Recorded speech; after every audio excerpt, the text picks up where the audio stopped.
Hi, my name is Joe Del Rio, and for my video presentation today, I would like to speak about how comic book characters are a reflection on the reader, firstly, and overall, sometimes how society is at the current time. So the first characters I'd like to talk about are Superman and Spider-Man. And even though they have powers like flying and shooting webs and climbing walls, it doesn't make them any less relatable to you and me. And the reason for that is because the writer decided to give them average everyday problems like needing to pay rent, like being stuck in traffic, and going to a job you don't like, for example. And the reason why the writers decided to give them average everyday people problems is so they could be relatable to the reader and allow them to see themselves in a character as fantastical and spectacular as Spider-Man or Superman. So allowing them to put themselves in the shoes of someone so great. And if Spider-Man could do it, if Spider-Man has all these problems and he still can live a great life and be happy at the end of the day, why can't the reader? So to begin, now to start speaking on how comic books are a reflection of society.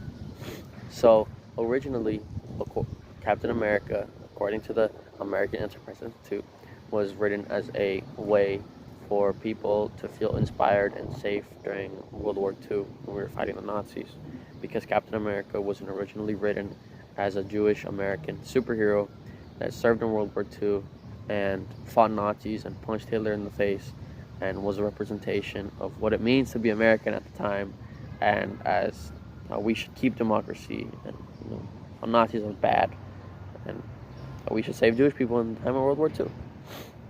And another example of how comic books reflect on society was the X-Men, because the X-Men in the Marvel Universe are seen as a minority group known as the mutants, right? And they're supposed to be a reflection of people of color in the real world and people that belong to the LGBTQ community, how they are oppressed for the way that they're born and how they look and the people they choose to love, just like the X-Men. So examples such as Captain America and the X-Men are just ways that comic books are written as reflections on society and allowing people to see themselves in the books that they read. Fortunately, nowadays, comic book characters and their stories are more diverse than ever. According to the Fayetteville Observer, we have characters like Miles Morales, Spider-Man, who's half black, half Puerto Rican, Kamala Khan being Miss Marvel, who's Pakistani Muslim from New Jersey, and our current Superman is bisexual.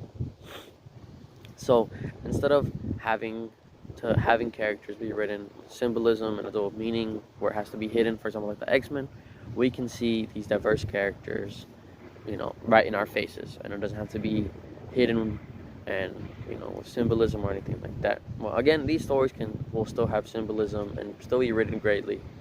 These writers now can be more out in public with the diverse characters and stories they want to talk about.